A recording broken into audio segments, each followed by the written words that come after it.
Abra sua Bíblia em Filipenses capítulo 3, versículo 1. Hoje é o 61º dia da exposição bíblica, Filipenses, a carta da alegria. Olha o tema de hoje: segurança espiritual. Diz o texto sagrado: resta, irmãos meus, que vos regozijeis no Senhor. Não me aborreço de escrever-vos as mesmas coisas, e é segurança para vós.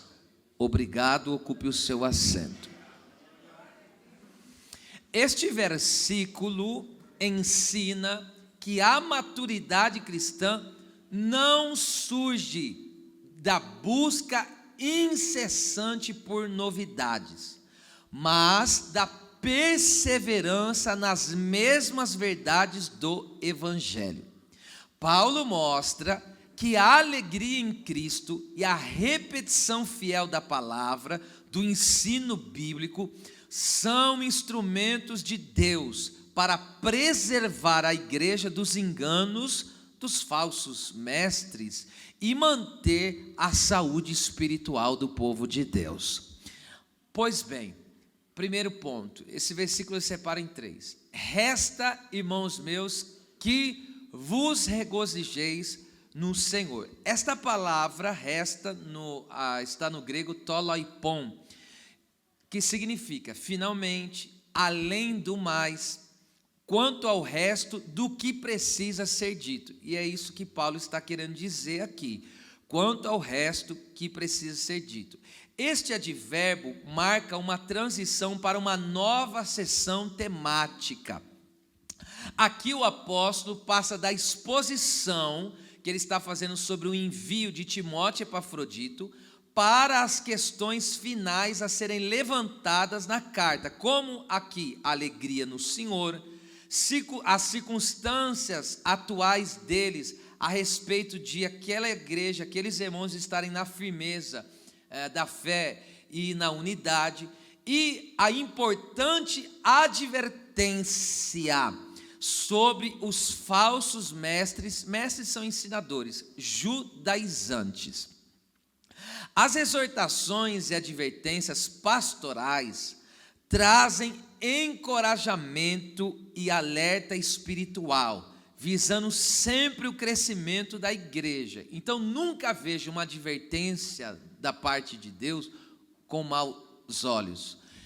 Exortação tem a ver com encorajar as pessoas, e advertência justamente visa uma correção, já está dizendo correção, corrigir algo que não está correto.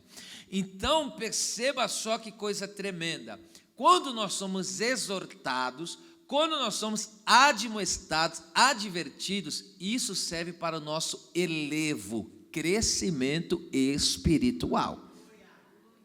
Se não, vejamos, primeira carta de Paulo aos Tessalonicenses 4:1, ele usa essa mesma palavra aí, tonoipon. Coloca aí o texto para mim, querido.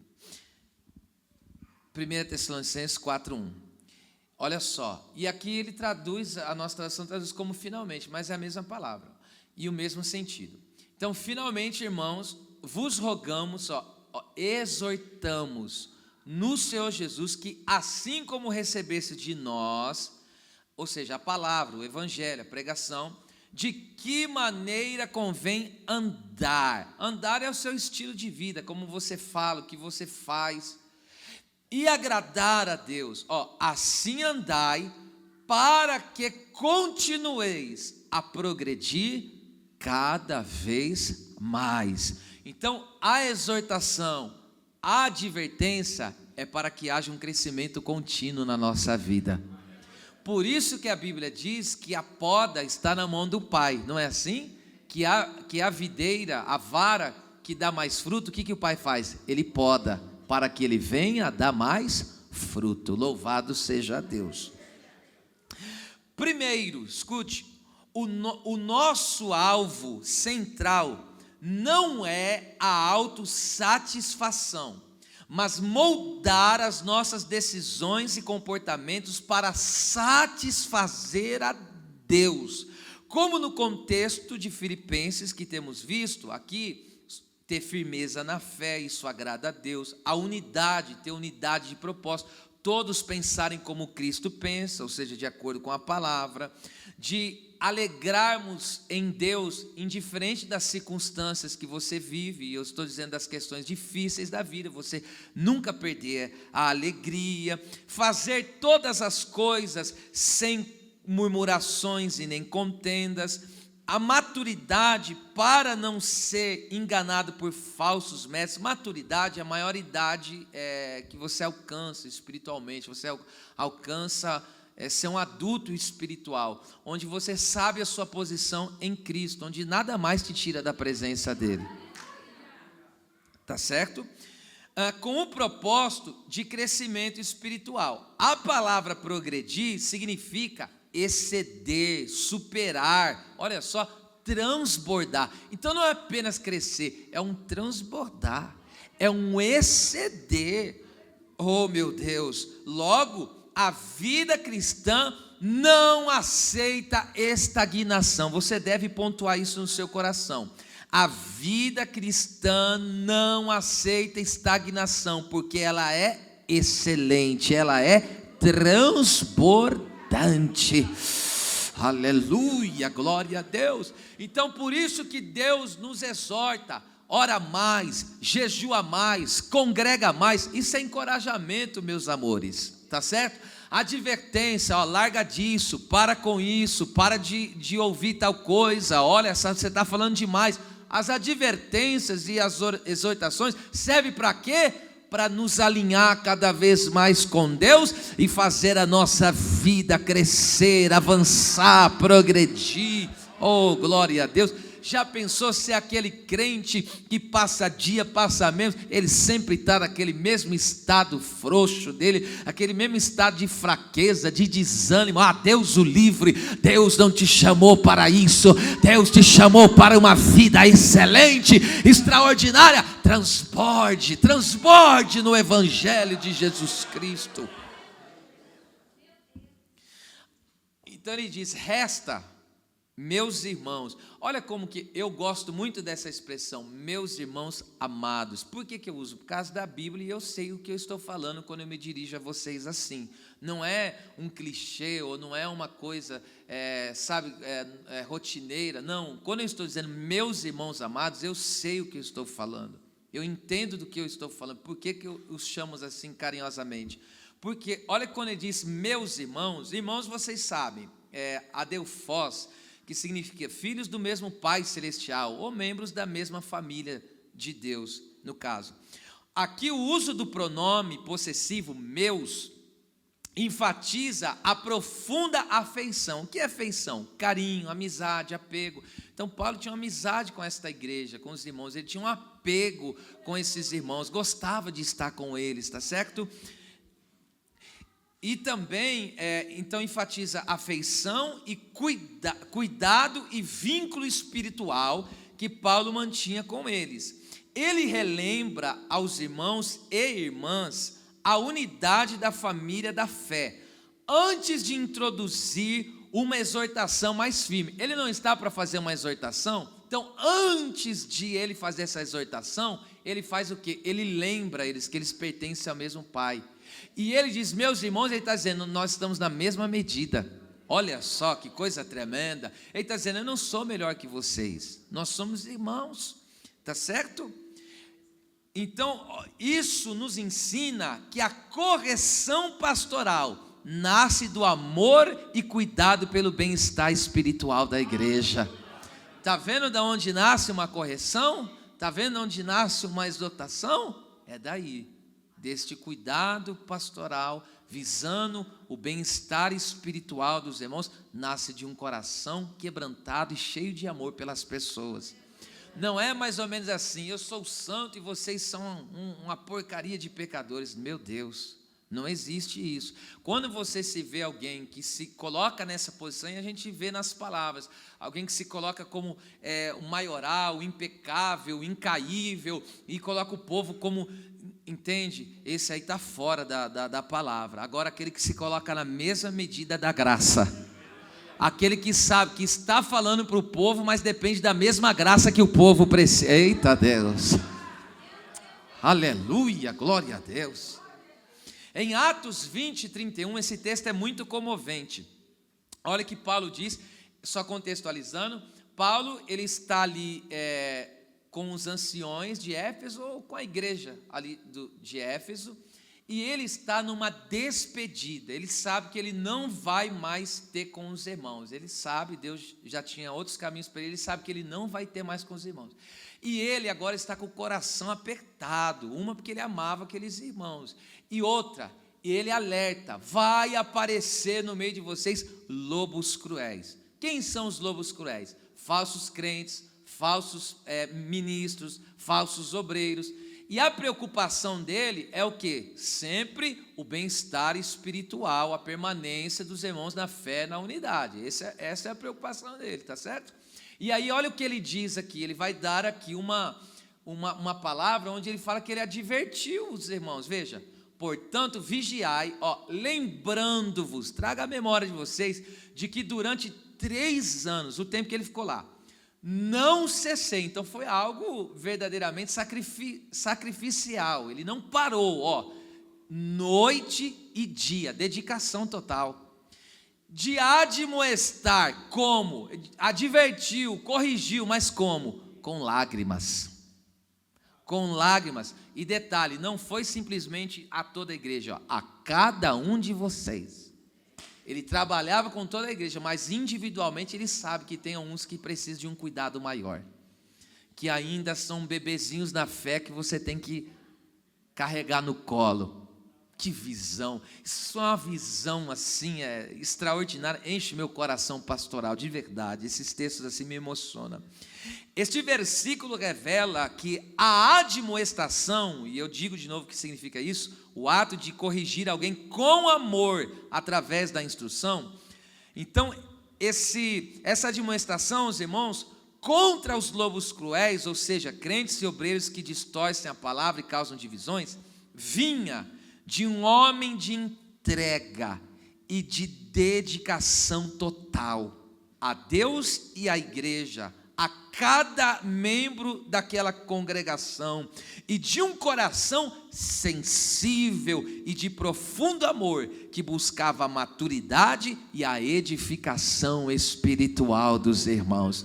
Fala a verdade, nós pastores, muitas vezes, às vezes Deus nos dá uma palavra que a gente fala, meu Deus, uma palavra dura. Às vezes nós pegamos firme. Esses dias mesmo, eu mandando mensagem, eu mostrando para aquela ovelhinha que ela estava desviada, meu coração dói. Até eu sei que eu ia mostrando que ela não estava bem, que a atitude dela é de uma pessoa que estava desviada. Você sabia que o nosso coração dói de tratar assim?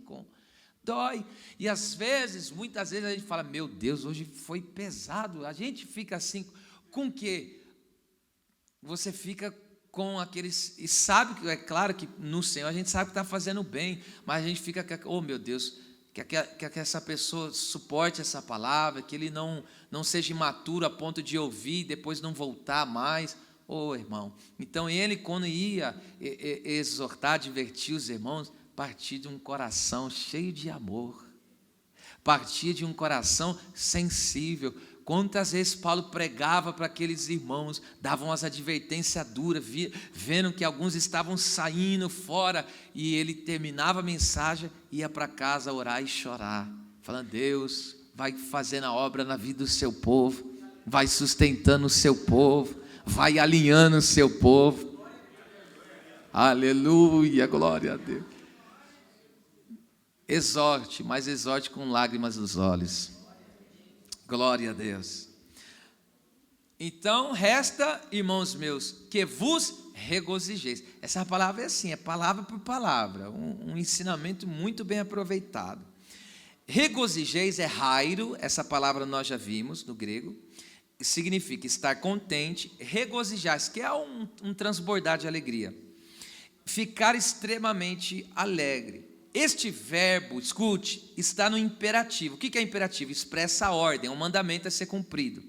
E ele está no presente, que significa estilo de vida que não para. Então você não pode parar de ser uma pessoa alegre, de estar nesse estado de alegria. Então é um verbo imperativo, presente e também está no ativo, no grego. E o que significa ativo? É a pessoa que pratica essa ação, é você que tem que se alegrar. Não é você ficar esperando alguém te alegrar, é você se alegrar. A responsabilidade de se alegrar é tua, é minha. Aleluia! Vocês vão dar muito glória com essa palavra agora. Aqui poderia ser traduzido assim, ó: continuem se alegrando, continuem se regozijando, continuem transbordando de alegria. Descreve um estado de alegria profunda e satisfação. Oh, glória a Deus. Por isso que a Bíblia diz que Jesus é pão e é água. O que sacia o homem? Justamente isso, pão e água. Ou seja, em Jesus você tem uma refeição completa. É por isso que Ele é o teu prazer. Abaxaracácia.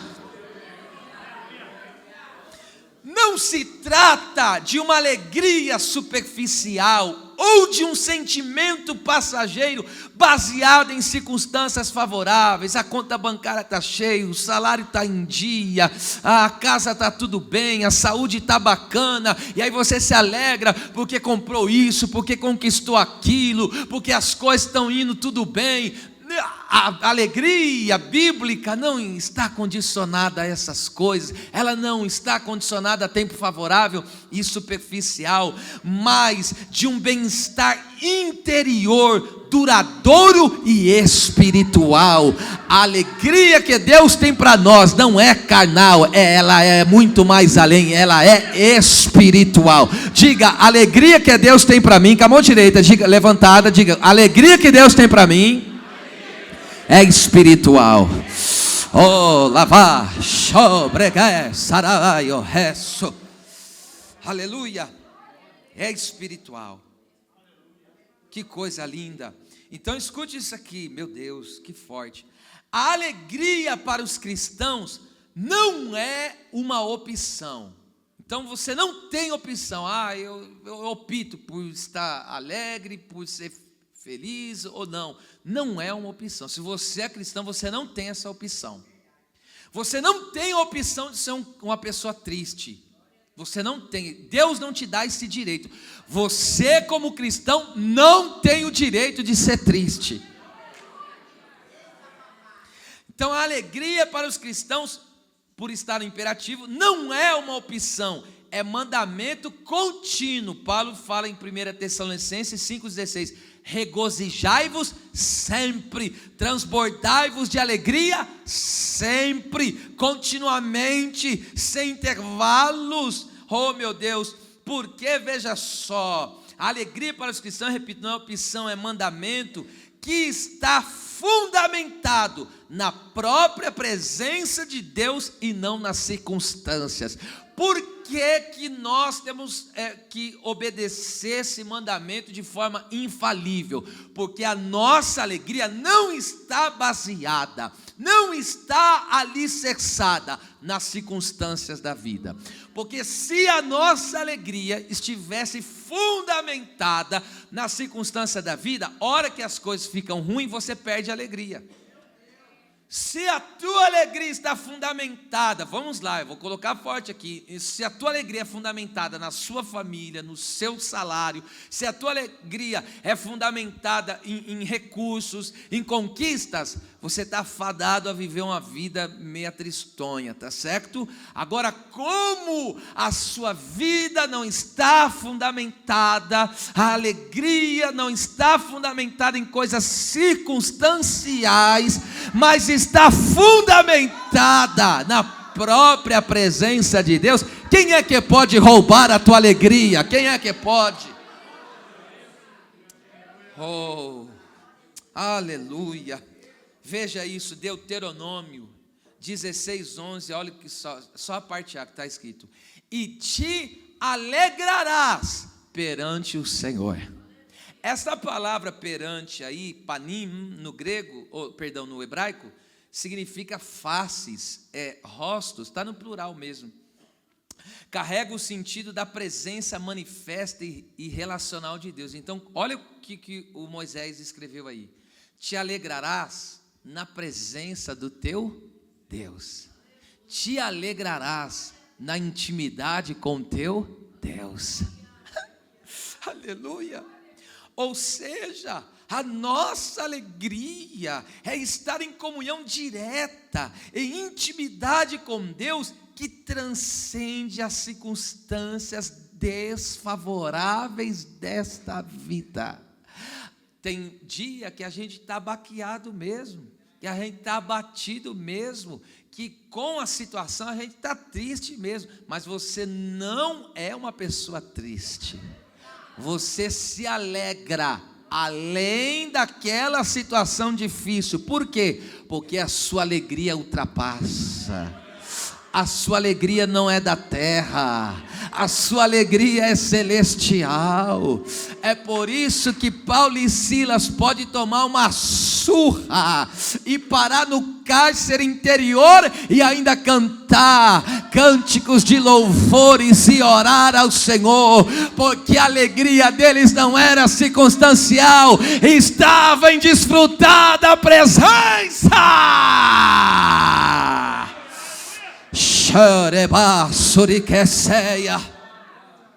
Por que existem pessoas tristes? Porque pararam de desfrutar da alegria. A alegria, a fonte da sua alegria é Deus, está nele, está certo? Enquanto você desfrutar da presença de Deus, a tua alegria nunca poderá ser roubada, porque a sua alegria tem nome, é Jesus. Aleluia. Fala a verdade. Quantas vezes você entra, muitas vezes num culto como esse maravilhoso, e você entra, foi humilhado no trabalho, foi menosprezado às vezes até dentro de casa, vivendo humilhações, faltas, e você fala, meu Deus, vem com a cabeça latejando e desse tamanho, mas quando você chega aqui, você não promete nada, mas entrega tudo. Você chega naquele culto e você fala, hoje não tenho força nem para dar um glória, hoje não tenho força nem para levantar metade da mão, mas quando chega aqui, você lembra que você tem o nome escrito no livro da vida, você lembra que Ele te salvou, você lembra que Ele prometeu voltar e te buscar, olha lá, já mudou tudo. Aí você começa a se alegrar na presença. Não perca o prazer de se alegrar na presença. Quem quer se alegrar na presença? Eu vou dar 30 segundos só para você se aquecer aí, ó, na presença de Deus. As lutas não vão te esfriar, os problemas não vão lhe abater, porque a calor da presença de Deus lhe aquece. Choraba, saraia, canda. Te alegrarás na presença do teu Deus.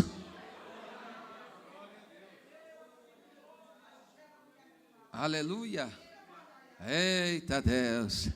Que vos regozijeis. Ah lá, tem um local, tem um lugar onde eu me regozijo. No Senhor. Em Kyrios. Essa palavra aí, em, que aí está no caso. En é no grego. É dentro de. Olha só. Irmão, olha o que o texto está dizendo. Que vos regozijeis dentro do Senhor. Ô irmão, que mergulho que é esse, hein? Senhor, você já sabe, é aquele que tem autoridade suprema, aquele a quem uma pessoa pertence, dono, soberano. Soberano é o que manda em tudo, que tem domínio sobre tudo, que faz o que quer, a hora que quer, o dia que quer, não deve satisfação para ninguém. Ou seja, se Deus quiser salvar alguém, Ele salva e acabou.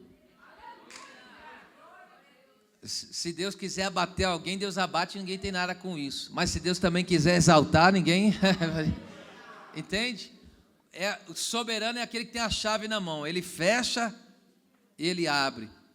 Ele abre e ninguém fecha. É isso aí. Isso é o soberano, tá certo? Oh meu Deus, eu estou sentindo tanta graça aqui. O termo indica que a fonte, a esfera E esfera que eu digo é que eu sempre explico essa palavra quando eu digo ela. Esfera, por exemplo, nós estamos dentro de uma esfera. Qual que é? O planeta Terra. Nós estamos dentro do planeta Terra. Então, quando Paulo diz se alegrar no Senhor, é se alegrar dentro de Deus mesmo. É aí que nós vivemos. Esse é o nosso mundo. Nós vivemos dentro do Senhor. Deus eterno. O Senhor, olha só que lindo. Então, esse termo indica que a fonte, a esfera e a razão da alegria são a união espiritual com Cristo. Quer desfrutar da alegria? Esteja nessa união espiritual com Ele, pertença a Ele, seja dele. O Senhor que salva é tanto o motivo quanto o centro da alegria. Aleluia! O imperativo ativo deste verbo não se refere a um sentimento, mas a uma atividade. Irmão, significa o quê? Significa verbalizar esta alegria. Quando Paulo está dizendo regozijai-vos, ele está dizendo, vocês têm que verbalizar esta alegria. E como que eu verbalizo essa alegria? Com louvor e com cânticos. É se alegrar, mas não só naquele estado que você fica de boa sensação, certo? De satisfação. Não, é você demonstrar isso, é você verbalizar isso, cantando e celebrando ao nome de Deus. Vejamos, Salmo 32, 11, olha que lindo. Alegrai-vos no Senhor e regozijai-vos. Começa se alegrando e vai até transbordar, vós os justos, e cantai alegremente. Olha como que esse texto está nos ensinando aqui, aleluia, a se alegrar, cantar alegremente. Não é cantar, é cantar com alegria. Não é cantar, é dar brados de alegria. Esta palavra aí, oh meu Deus, veja que lindo. Nós vivemos dentro de Deus e Ele vive dentro de nós. Você entendeu o que você ouviu? Essa é a dimensão da nossa vida. Estamos no Senhor e o Senhor está em nós. Não somos casa, morada do Espírito Santo? Você entende que nós vivemos uma união espiritual inseparável com Jesus Cristo? A adoração não deve ser um fardo ou um ritual frio. O que é um fardo? As coisas não estão muito legal e você quer ficar de boca amarrada, calado. Não, adoração não é fardo, é prazer. Você entende o que é se alegrar no Senhor? Você não está fazendo nenhum serviço para Deus, ou melhor dizendo, você não está fazendo nenhum favor para Deus em adorá-lo. Você só está se alegrando nele, cumprindo o mandamento. Então, quando você louva o Senhor, acima das circunstâncias, o que você está dizendo? Aleluia, eu estou me alegrando no Senhor. Aleluia. E agora, esta adoração, conforme eu disse, não pode ser um fardo e nem um ritual frio. O que é um ritual frio? A pessoa já conhece a letra do louvor e ela canta simplesmente da boca para fora, mas não expressa a alegria de viver no Senhor. Porque quando a pessoa expressa a alegria do viver, ela dá aquele glória ungido. E aquele que é batizado com o Espírito Santo não aguenta, ele solta aquelas rajadas de mistério. Por quê? Porque ele está tendo um desfrute da presença. Ele está se alegrando na presença. Tem gente que vem para o culto, senta, levanta, até dá uma levantada na mão, mas é aquela adoração mecânica, fria, acostumeira. Mas tem pessoa que não, que ela esboça. Você vê no seu rosto o rosto de um verdadeiro adorador. Ela está se alegrando na presença do seu Deus, aleluia. A Bíblia ordena que o povo se alegre na união espiritual com Cristo. Tem união com Cristo, tem intimidade com Cristo, tem prazer na presença de Cristo. Cristo te satisfaz. Esta alegria é uma resposta direta à gratidão pela salvação. Você adora porque é salvo. Você adora porque reconhece quão bom Ele tem sido na sua vida. Você adora porque Ele tem te dado graça e te sustentado. Você adora pela sua bondade. Ai, por tantas outras coisas maravilhosas que esse Deus faz. Alegrar-se no Senhor é encontrar a satisfação nele, é gritar de alegria em cânticos, é bradar de júbilos ao seu santo e poderoso nome. Quem pode levantar a mão e dar um brado de júbilo na presença? Eu vou dar 30 segundos só para quem vai adorar, mas não é adorar com frieza não, é adorar com alegria. Deixa eu ver quem vai se alegrar na presença deste Deus. É bacaxaia, é bacana na baixória. Deus está procurando esses adoradores que adorem a Ele em espírito. Eba sarayo kenei, labambu do berre suracandere vassúria. Eita Deus. Se alegrar. Parte B do versículo. Então resta, irmãos meus, que vos regozijeis no Senhor. Se alegra nele, desfrute dele, da sua presença. Agora aqui está. Não me aborreço de escrever-vos as mesmas coisas. Meu Deus. A palavra aí, não me, nessa tradução, e como a maioria das traduções, elas omitem uma palavra, no grego men, que geralmente é traduzido de fato, verdadeiramente. E olha que eu olhei esse texto, eu falei, meu Deus, eu não posso passar batido. Olha a aplicação que nós perderíamos se não estudássemos essa palavra. Veja só, se é importante ou não é. Quando ele diz aí não me, no grego está emoi menuk, que significa, para mim, traduzindo literalmente, para mim, verdadeiramente não. Não é um enfado, não é um cansaço, escrever as mesmas coisas. Então, como eu disse, a palavra grega men, que significa de fato, verdadeiramente, certamente, esta partícula enfática, que nas traduções geralmente se perde, não são todos que traduzem ela, serve para enfatizar fortemente uma palavra ou fazer contraste. O uso desta palavra aqui não é mero enfeite estilístico do escritor, é retórica que cumpre duas funções vitais no tom da carta. Uma boa retórica, ou seja, você diz algo para ver uma resposta da parte do povo, tá certo? Olha que coisa tremenda, duas coisas vitais, duas funções vitais cumpre essa palavra. E eu digo a primeira, suavização e cortesia pastoral. Paulo antecipa que os filipenses poderiam se sentir constrangidos ou achar que estavam dando trabalho ao apóstolo por fazê-lo repetir os mesmos ensinamentos. Mas ele afirma que para ele verdadeiramente não é incômodo. Irmão, que tremendo, que cordial, que suavização. Ele está preocupado em trazer ali uma ministração, um ensino repetido. Ele está preocupado olha a cabeça do apóstolo. Eu não quero que eles achem que eles são um peso na minha vida. Irmão, ele está querendo passar essa imagem, dizendo para o povo, vocês não são um peso na minha vida, vocês são uma bênção para mim. Irmão, como que eu vou deixar passar batido uma palavra dessa, irmão? Eu não consigo passar e fazer vista grossa a um texto desse, de verdade. Então, ele está aqui, verdadeiramente, querendo mostrar para eles o quanto eles são importantes e que eles não são um peso no ministério deles. Paulo está dizendo, vocês são amigos verdadeiros, vocês são uma bênção no meu ministério pastoral. Segunda função vital que cumpre nessa carta, essa palavra, é ênfase na necessidade da igreja. Olha o que ele quer dizer, da minha parte, não é um peso escrever as mesmas coisas, repetir o ensino, mas para vocês é muito importante que eu repita.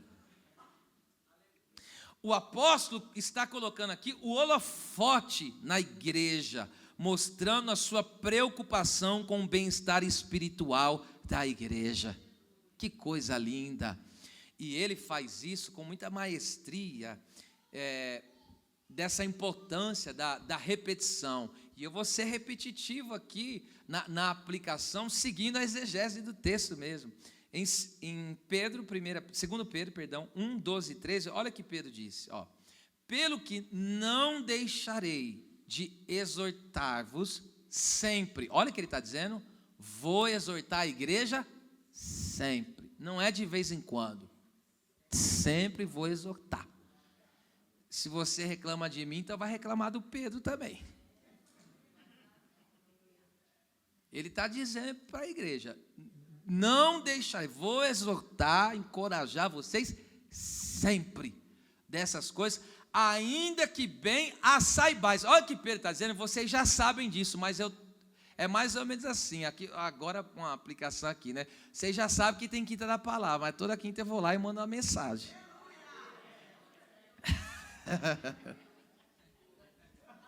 Aleluia, aleluia. Olha o que ele está dizendo, vocês já conhecem bem esse ensinamento, vocês já sabem disso, mas eu vou encorajar vocês a cumprir esse mandamento, a seguir as ordens do Senhor. Confirmado, e estejais confirmados na presente verdade. Então, essa repetição é para trazer uma firmeza. E tempo justo, enquanto estiver nesse tabernáculo. Tabernáculo é corpo. Despertai-vos com admoestações. Então ele está dizendo, você vê que nunca sai dessa dinâmica, exortação e advertência. Então, quando falar exortação, é encorajar a pessoa. Agora, quando fala de advertência, aí sim é descer o cajado com amor para corrigir mesmo. Tá certo? Então ele está dizendo que, olha só, a admoestação desperta. Olha lá. Quando a igreja é admoestada, traz despertamento espiritual.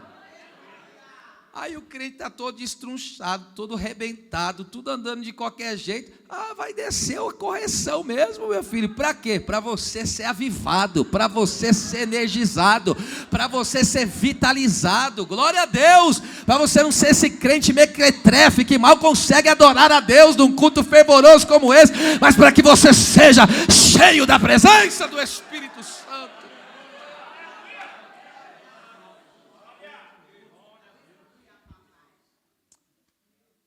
Isso mostra que a repetição dos ensinos do Evangelho na Bíblia nunca é falta de assunto. Quando nós repetimos algo dos ensinos, não é falta de assunto, é pedagogia divina e proteção para a tua vida. É cálcio para os ossos espiritualmente falando. Aleluia!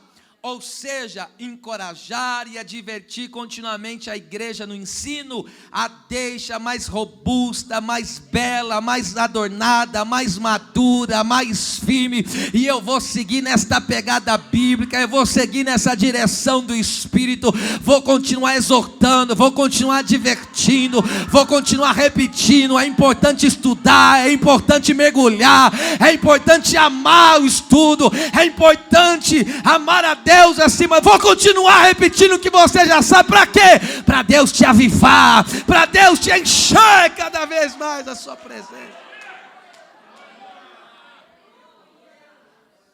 Vai ficando robusto, porque quando você vai repetindo algo, aquilo entra na pessoa. Você pode ver, quando alguém começa a ouvir muito alguém, ele vai pegando as características dele, porque a repetição vai fazendo isso. Você pode perceber. Aleluia.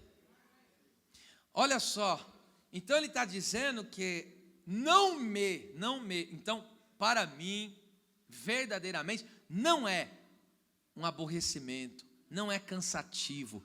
Essa palavra aborreço, okineros, no grego, significa tedioso. Então Paulo está dizendo, vocês não me deixam em tédio não, desagradável, cansativo, incômodo. Então ele está dizendo, para mim, repetir os mesmos ensinos, não é desagradável. Para mim não é desagradável ter que fazer isso. Então, carrega a ideia de algo que causa preguiça. Sabe quando você fala, de novo isso e te desmotiva? Paulo está dizendo, eu não estou desmotivado em ter que repetir, porque eu sei que para vocês é benéfico. Olha, então, repito, causa a ideia de algo que causa preguiça, enfado e desperta desagrado. Então, Paulo está dizendo que a repetição de ensinos essenciais é o que não pode faltar, para a saúde espiritual da igreja, não deixa ele desgastado. Como um bom pastor e educador, ele não tem preguiça de repetir as verdades do Evangelho para proteger o rebanho de Cristo. Ah, que coisa linda, hein? Vamos ver isso aqui, ó. Esdras usou a didática da repetição dos ensinos da palavra sem se enfadar, e os ensinos resultaram em um grande avivamento. Quando você olha em Neemias capítulo 8, você vai ver que à medida que ele foi pregando, o povo chora, o povo levanta a mão, o povo se arrepende dos pecados, o povo diz amém. A Bíblia diz que o povo adora. Irmão, foi um rebuliço santo lá, um avivamento. Por quê? Porque ele trouxe a didática da pregação, ali dos ensinos, do ensino na verdade, através do ensino e da repetição daqueles ensinos. Vamos ler o texto, Neemias 8, olha só. E Jesua, Bani, Serebias, Jamim, Acube, Sabatai, Rodias, Maacés, Equelita, Azarias, Josabade, Hanã e Pelaís. Esses nomes você pode esquecer tudo. Nesse estudo aqui não precisa gravar. E os levitas, olha lá, e os levitas ensinavam ao povo na lei. Lei aqui é os 5 primeiros livros da Bíblia, a Torá, o Pentateuco.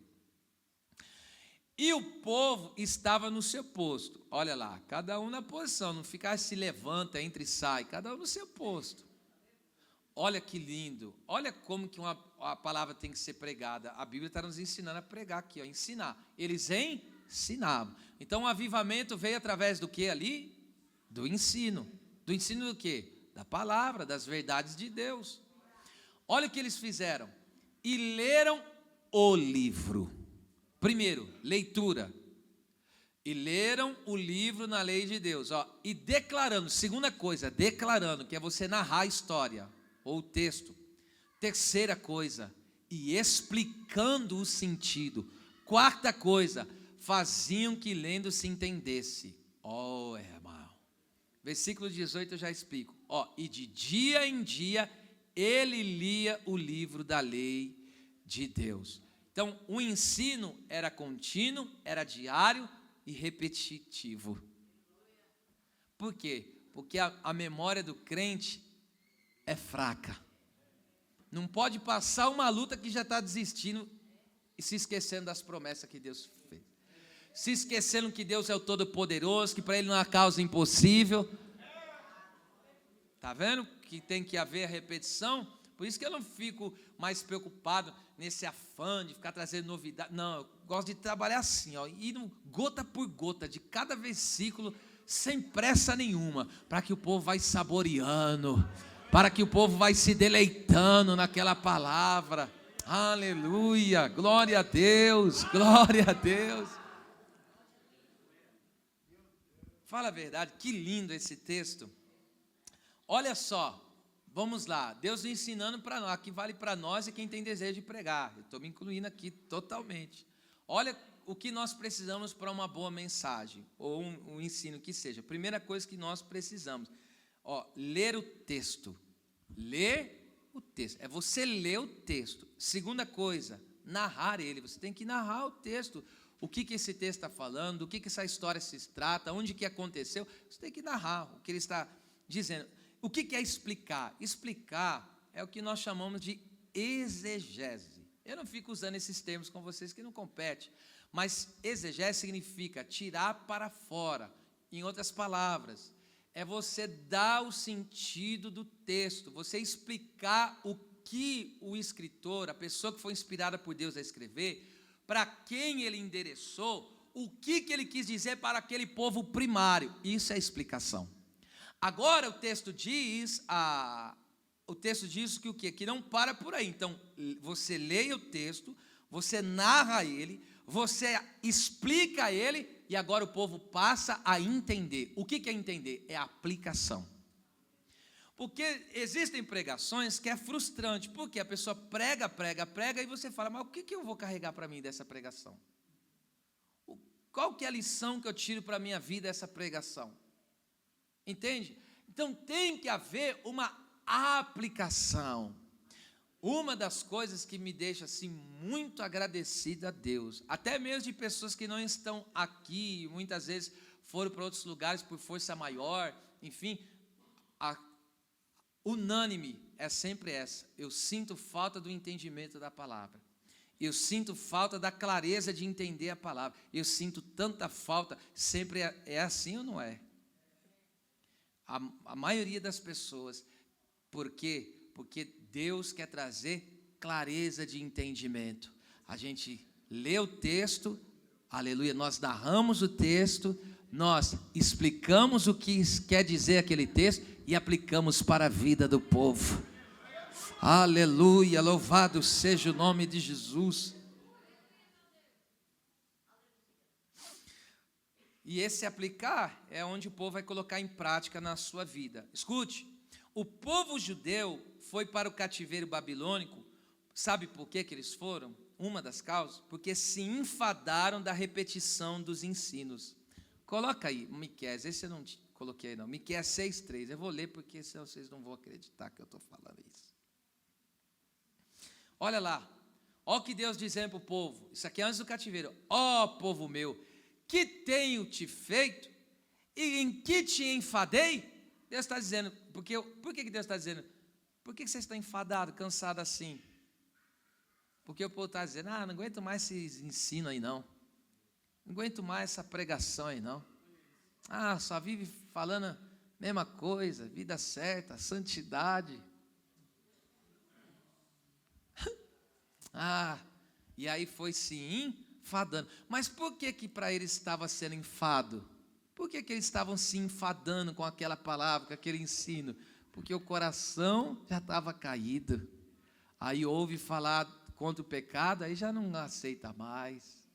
Aí ouve falar que a vida já não está mais como deveria estar, aí já o coração vai começando a repulsar. Aí quando chega num, esse culto aqui não vou não, porque ali fala muito de vida certa, de compromisso. Aí ele vai começando, sabe escolher. Não, eu gosto mais daquele culto profético. Eu já vi, não, eu gosto mais daquele culto profético e tem os remantos, revelação. Aleluia.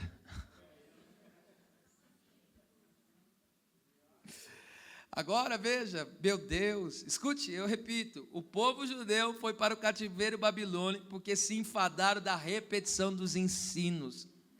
Mas aqui, depois do cativeiro, porque Neemias aí mostra depois que o povo voltou dos 70 anos do cativeiro, os pós-exilados voltaram, escute, a se deleitar, se maravilhar e se deixar impactar com os ensinamentos da Torá, com os ensinamentos da palavra de Deus.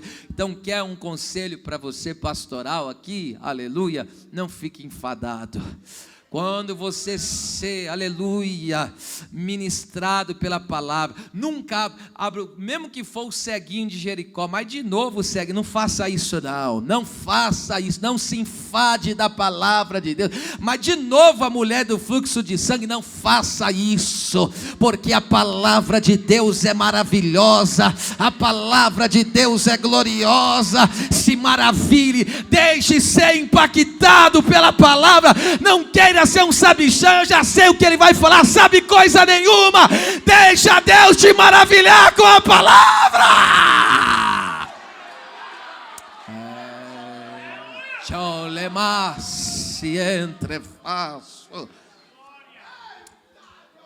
Cuidado, aquele que já começou a se enfadar, cuidado que você já sabe que o seu pé está no cativeiro já, viu? Quando você vê isso, ensino, se azedar no teu coração, pode ter certeza, você já está com um pezinho no cativeiro, porque foi através do ensino que Deus trouxe o avivamento, e de dia em dia, de dia em dia, de dia em dia, quem pode se deleitar na palavra de Deus? Quem pode se maravilhar com as escrituras? Quem pode, aleluia, se maravilhar com o conteúdo de Deus? Glória a Deus. Glória a Deus. Se deleita. Como diz o salmista, a tua palavra é mais doce do que o mel. É mais pura do que a prata refinada. Aleluia. Que coisa linda. Nunca diga, mais uma pregação, mais uma palavra. Irmão, tem gente que já está enfadado de culto, já está enfadado de oração, já está enfadado das coisas espirituais. Filho, você já está quase, o Nabucodonosor vai derrubar a tua cidade já. Acorda. Ouça essa repetição, abandona isso logo de uma vez. Eu vou falar logo, vocês sabem que eu não enfeito o pavão. Eu já falo esse vocabulário que você já entende. Larga esse adultério sem vergonha. Larga essa homossexualidade que não agrada a Deus. Larga essa falação da vida dos outros. Larga esse engano. Olha lá. Ei, não se enfade da palavra, dos ensinos, das verdades de Deus. Olha lá o avivamento que Deus vai mandar aí, ó. Povo que se admira, povo que se deixa ser impactado pela palavra. Aleluia. Nós não podemos ser um povo indiferente. Sabe aquele povo que já, isso aí eu já conheço. Essa palavra eu já sei. Você sabe nada. Você não sabe nada. Você não sabe nem o beabá ainda. Não sabe. Porque quanto mais a gente conhece da parte de Deus, mais a gente sabe que não sabe de coisa nenhuma.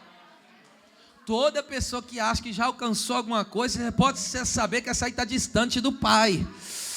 Ai de Orrécia, porque quanto mais perto Isaías chegou de Deus, o que ele falou? Ai de mim que sou homem pecador. Quanto mais perto você chega de Deus, menor você sabe que você é.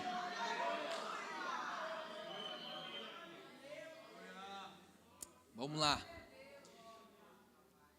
Então, para mim verdadeiramente, meus irmãos, não é cansativo, eu não me canso, olha lá, do que? De escrever-vos. A palavra escrever-vos, grafô no grego, escrever com referência ao conteúdo do escrito, dar instruções por escrito, é o que Paulo está fazendo aqui com eles. O termo se refere ao ato de registrar por escrito as mesmas instruções e alertas aos filipenses. Escute, ao meu ver, isso sugere que o conteúdo da escrita, os ensinamentos do Evangelho, devem perfurar o coração, isto é, gravar nas tábuas de carne. A repetição inculca o ensino em nós. É como se fosse um prego sendo martelado e fixado de tal maneira que ninguém possa mais o arrancar. É isso que a repetição faz. Escute isso, meu Deus do céu. Isso nos faz lembrar o episódio das tábuas da lei escritas novamente por Deus. Eu vou ler o texto e explico. Êxodo 34, 1. Perceba que eu estou falando, foi escrito novamente. Por que novamente? Olha lá. Então disse o Senhor a Moisés, lavra 2 tábuas de pedra como as primeiras, e eu escreverei nas tábuas as mesmas palavras. Olha o que Deus está dizendo, escreverei as mesmas palavras. Veja, Paulo está dizendo, para mim repetir para vocês as mesmas coisas, escrever as mesmas coisas, não é cansativo. Olha o que está dizendo, o próprio Deus repetindo aí, E eu escreverei nas tábuas as mesmas palavras que estavam nas primeiras tábuas. Olha lá, Deus já acusa ele, que tu quebraste. Sabe por que Deus mandou Moisés lavrar aquelas pedras? Porque foi ele que quebrou. Então o que você faz de errado é você que vai ter que consertar. Isso aqui é uma aplicação que estava fora, mas eu não aguentei. É porque eu vi, né? Tu quebraste, foi você que fez o dano, agora se vira, vai.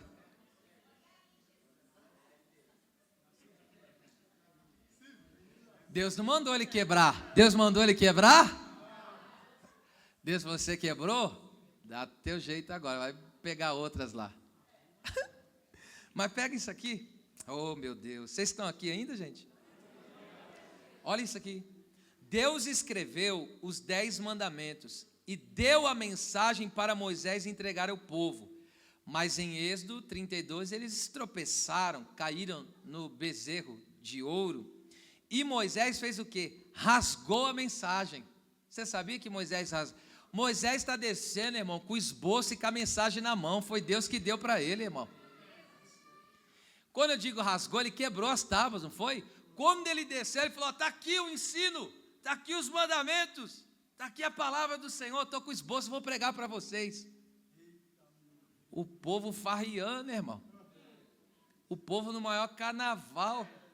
Ele pegou aquele esboço, rasgou todinha aquela palavra. Vou pregar mais nada para esse povo, coisa nenhuma. Rasgou a mensagem, irmão. Moisés quebrou as tábuas, ou seja, rasgou o esboço e a mensagem. Daí, quem sabe, ele esperava outra palavra. Diante daquele ocorrido, ele fala: Deus vai me dar uma outra mensagem, Deus vai me dar outra palavra. Mas o que Deus fez? Mas Deus repetiu e escreveu as mesmas coisas. Deus pegou e falou: agora você vai atrás das pedras, eu vou te dar o esboço, eu vou te dar a mensagem, você vai lá e prega de novo. Está vendo quem é que dá o esboço e a mensagem para o pregador? Põe a mão na sua cabeça, você que deseja pregar. Você que deseja pregar, seja sincero, você que quer pregar, pregar mesmo. Urabachandarabagaia. Deus está te levando para a montanha mais alta da sua presença, e está, olha, isso aqui é muito forte, Deus me deu agora, e Deus está dizendo: eu te dou capacidade, a partir de hoje você vai ver fluir, as letras das páginas das Sagradas Escrituras vão fluir, vão pular para dentro do teu coração, vão fluir como um rio corrente na tua mente, porque eu te encho da minha palavra. Quem recebe da glória a Deus, Deus está dando mensagem nova para nós. Deus está dando mensagem nova para, olha lá, quem pega? Quem crê que Deus está dando aí? Oi, vem com a tua pedra, meu filho, porque Deus vai estender, Deus vai escrever, Deus vai te dar a mensagem.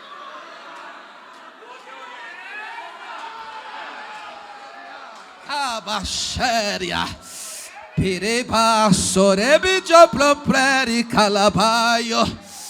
Eita, olha Deus dando aí, ó. Tá fluindo, tá fluindo.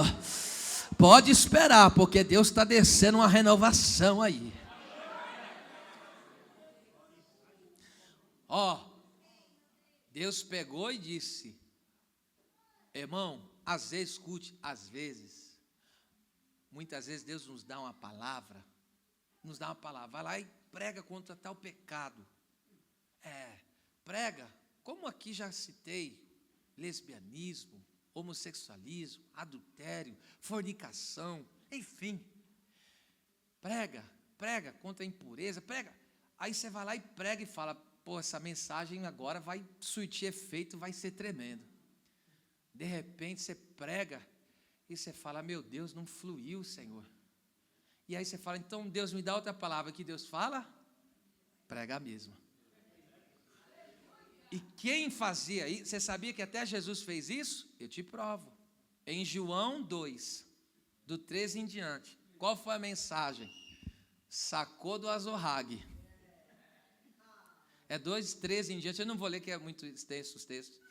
Ele pega o azorrague, dá chicote para todo lado e joga a mesa dos cambistas. A minha casa, como diz as Escrituras, será casa de oração. Chega em Lucas capítulo 19, se não me falha a memória, versículo 45 e 48. Veja, ele prega essa mensagem, dá o chicote, vira as mesas e diga: a minha casa, casa de oração.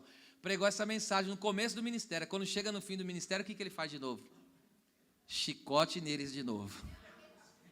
Porque no começo do ministério não funcionou. Aí ele falou: vou ter que pregar de novo a mensagem. Então, enquanto não sair desse negócio, vai ter que ficar repetindo até sair. Vamos lá, meu Deus, demonstrando assim que o povo não precisa de novidades extra-bíblicas, nada fora da palavra, mas de firmeza no puro e simples, simples entre aspas, porque o evangelho não é simples, o evangelho de Cristo é extraordinário por natureza. Então preguemos o evangelho como ele é, porque ele já nos impacta. Vamos lá, escrevemos as mesmas coisas, no grego tá autá, que é os mesmos ensinamentos. Refere-se a ensinamentos que são exatamente iguais aos mencionados anteriormente. Então, a repetição é pedagógica e faz parte do discipulado. Deus usa muito essa dinâmica, essa pedagogia. Olha só, Salmo 62, 11 diz assim: uma coisa disse Deus, 2 vezes a ouvi. Quantas vezes ouvi? Mas Deus falou uma, eu ouvi 2. É porque a voz dele faz eco mesmo, no nosso coração. Veja, uma vez Deus falou, 2 vezes ouvi. Você vê que Deus usa essa pedagogia no discipulado, a repetição. Se o próprio Deus usa a repetição, que nós não podemos usar. E o que eu estou dizendo aqui não é pregar sempre a mesma mensagem, não estou dizendo isso, Deus o livre. Eu estou dizendo que você fazer a repetição dos ensinos, você pode usar uma outra passagem, mas falar do mesmo assunto, em determinada situação, ok? Escute isso. A verdade precisa ser constantemente reafirmada. Vamos lá que eu vou começar a concluir. Em Hebreus 2:1, olha como que a palavra, a verdade, as verdades de Deus, a verdade da palavra deve ser verdadeiramente reafirmada. Portanto, convém-nos atentar, quer dar atenção, com mais diligência, aquela coisa minuciosa, fervorosa, para as coisas que já temos ouvido, porque tem pessoa que já ouviu, sabe de certo ensinamento, então ele faz o quê? Ele descuida, ele não quer mais aprender daquele, não, isso aqui eu já conheço, isso aqui eu já sei, não faça isso.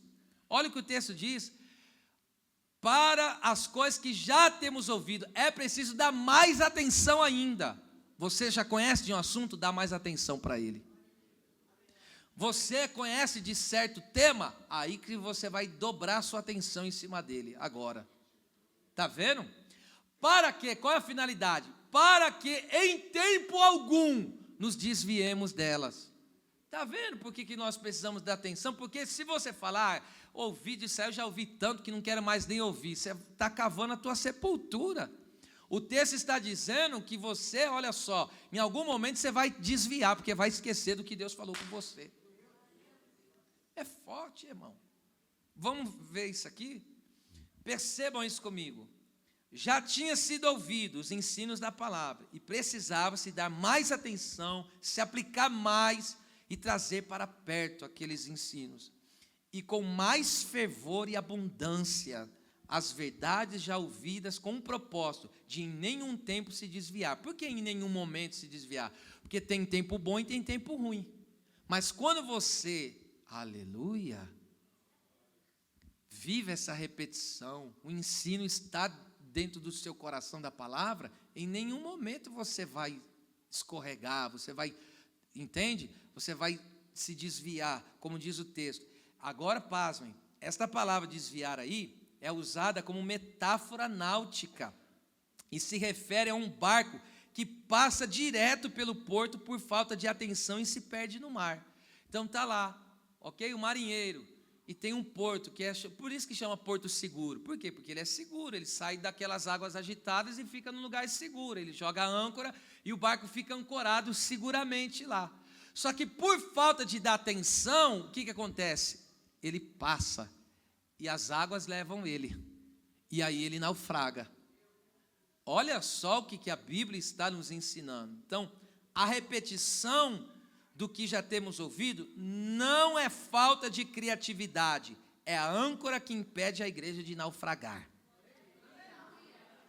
Então, quando certos ensinamentos, advertências, exortações estão sendo dadas, é para que a pessoa não perca a atenção do seu porto seguro, não perca a atenção da sua firmeza em Cristo, como nós vamos ver agora, adiante. Então, por falta de atenção, por que, pastor? Tem muita gente desviando e naufragando na fé, falta de atenção nos ensinos.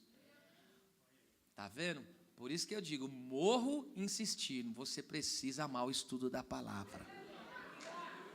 Você precisa dar atenção à palavra. Encerramos agora, meu Deus. Parte final do versículo, eu leio todo. Resta, irmãos meus, que vos regozijeis do Senhor, não me aborreço de escrever-vos as mesmas coisas, porque é segurança para vocês. Segurança aí, meus irmãos, é a palavra, até interessante, asfalês, que significa firme, garantido, salvo, seguro. É relativo a um estado de segurança e, por conseguinte, livre de perigo. Olha o que Paulo está dizendo. Vocês vão estar com essa palavra, com a repetição desse ensino, isso vai trazer segurança espiritual. Isso vai trazer firmeza espiritual. Agora, olha isso aqui que dado importante. É desta palavra que vem a nossa palavra asfalto. É dessa palavra em grego, já pensou? Para que serve o asfalto, irmão? O asfalto não é firme, o piche que nós pisamos aí, não é, ou concreto, não é firme, irmão. Agora entende por que a arca de Noé não afundou? O que ele usou? Asfalto. Ele usou asfalto, irmão. O piche, não foi? O betume lá era o piche da época, irmão. Deixou a construção da arca firme, irmão. Só que essa palavra asfalto, entende? É esse aqui mesmo, que vai no chão. Olha o que Paulo está dizendo, a repetição desses ensinos te faz pisar firme. Não faz pisar na areia movediça não, meu irmão. Não faz te dar um trupicão não, irmão, porque você está bem ensinado, você está bem instruído. Deram glória a Deus por isso. Significa essa palavra algo firme e inabalável que impede o tropeço. Vamos lá. A repetição dos ensinamentos do Evangelho produz proteção espiritual e conduz a igreja à perseverança e à saúde pela constante lembrança da sã doutrina.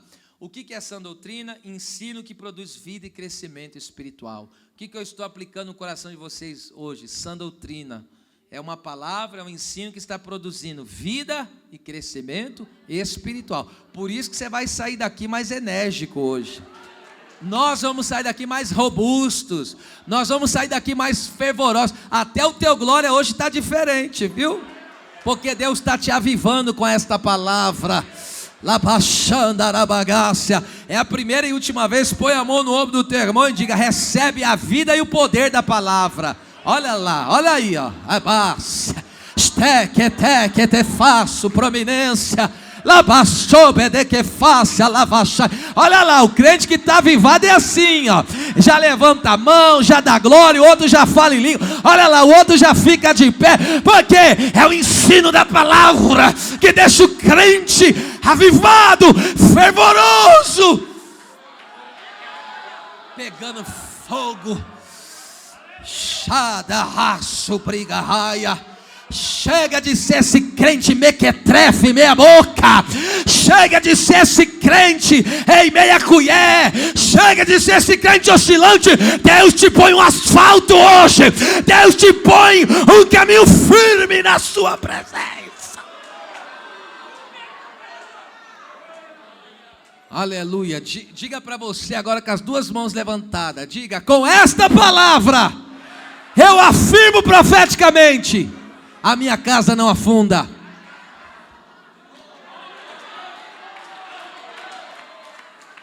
Vai entrar você, vai entrar tua esposa, você quer casar, vai entrar teus filhos, vai entrar tuas noras, vai todo mundo entrar na arca.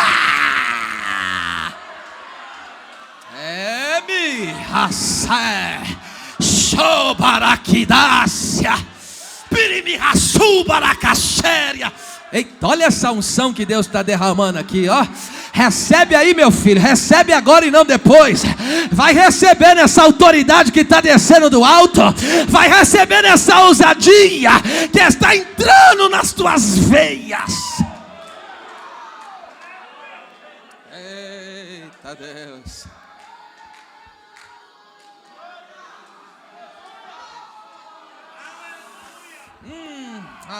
Canarrácia.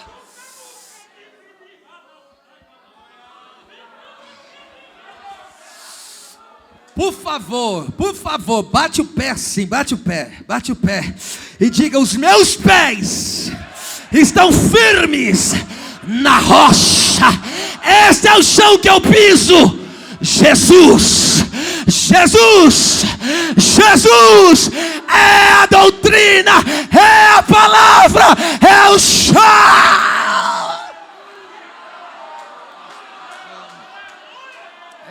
Marácia, core mendrigaço.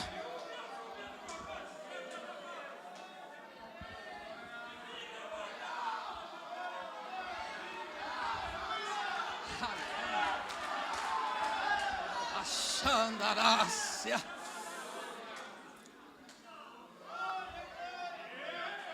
Para encerrar, esta palavra aqui que foi traduzido aqui em Filipenses por segurança, em Hebreus é traduzido como firme, por isso que eu dou o significado das palavras. Ela é vista em Hebreus 6, do 18 ao 20, veja só. Para que por duas coisas imutáveis, nas quais é impossível que Deus minta, tenhamos a firme consolação, nós, os que pomos o nosso refúgio em reter, olha lá, a esperança proposta. Só vou explicar essa parte aqui que é o que me interessa. Qual que é a esperança proposta? Cristo voltará.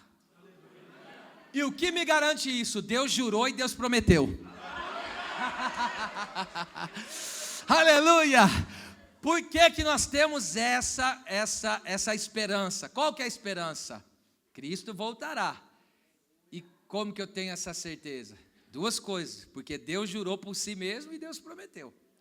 É o que está escrito aí 18, eu estou dizendo com outras palavras. Agora ao 19, onde está a palavra que eu disse, asfaleza, que significa segurança, firme, a qual, a esperança proposta, olha lá, esperar a volta do Senhor, a qual temos como âncora da alma.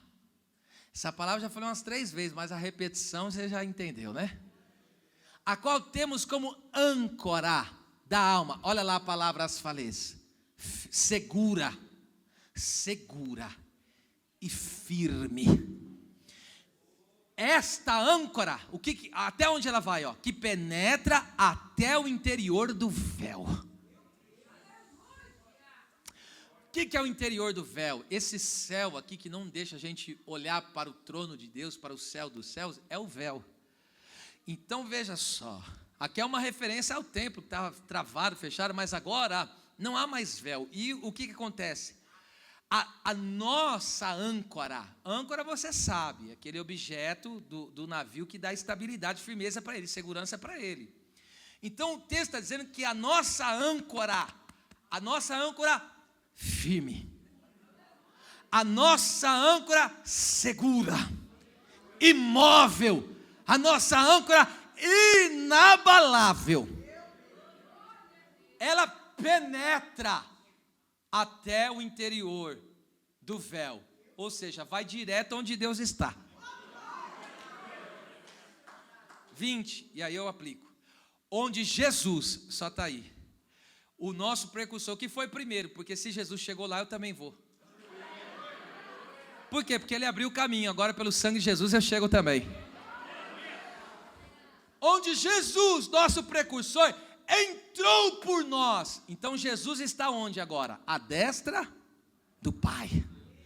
E onde que a nossa âncora está? Onde a nossa âncora está? Isso aqui é palavra minha. O texto diz que ela penetra até o céu e está na presença de Deus. E eu digo, está amarrada no trono.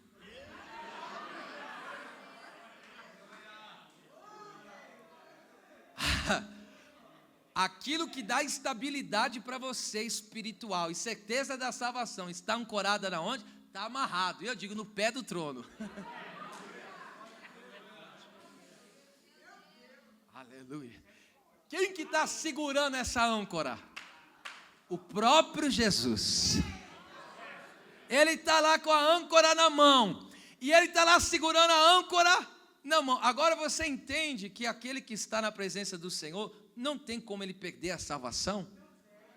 Porque quem é que está segurando, que dá firmeza para ele? Diga o nome dele. Jesus. Agora, para a gente encerrar daquele jeito pentecostal. A âncora dos navios é jogada para baixo, mas a âncora do cristão é lançada para cima nos céus, conectada direto na presença de Deus.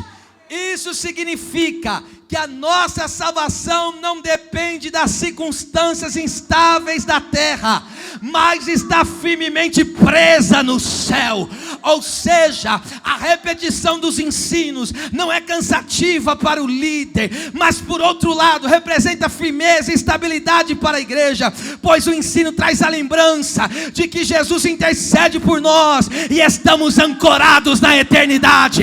Estamos ancorados na eternidade. A tua âncora não desceu, a tua âncora subiu. É você caminhando aqui, os ventos contrários tentando te derrubar, as tempestades tentando te derrubar, tentando roubar a tua fé, tentando destruir, e Jesus te segurando,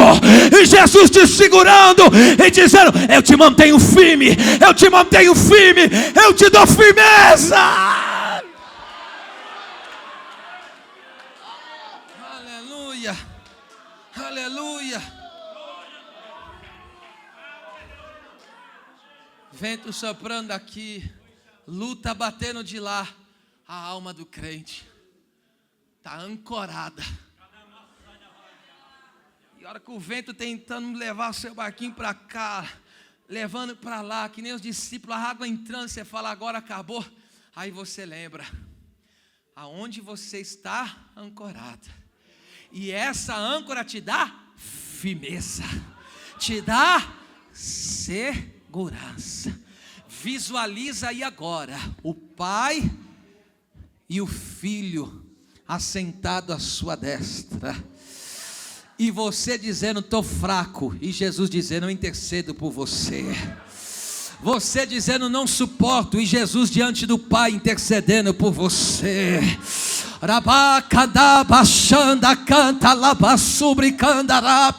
Você pode ter entrado aqui, estado só o osso, mas eu quero dizer para você: você não perde a tua segurança, você não perde a tua estabilidade, você não perde a tua firmeza. E agora eu vou mais além: Satanás não vai te roubar das mãos do teu Deus, a carne não vai te roubar das mãos do teu Deus, os vícios não te roubarão da mão do teu Deus, os problemas não te roubarão da mão do teu Deus, as lutas não te roubarão da presença de Deus. Você está ancorado na eternidade.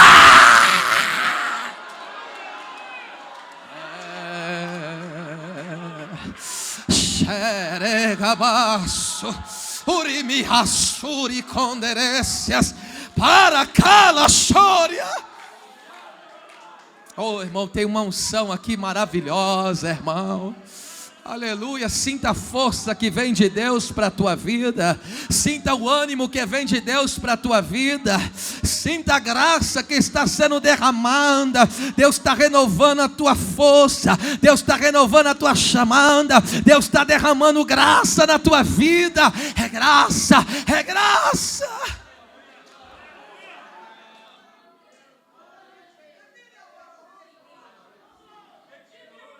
Eita Deus. Eu encerro dizendo: este texto nos ensina pelo menos 3 verdades. A igreja deve cultivar a alegria contínua no Senhor, na sua presença, valorizar a repetição das verdades bíblicas e encontrar segurança, firmeza na fidelidade à palavra e nos ensinamentos de Jesus Cristo. As palmas, louve ao Senhor.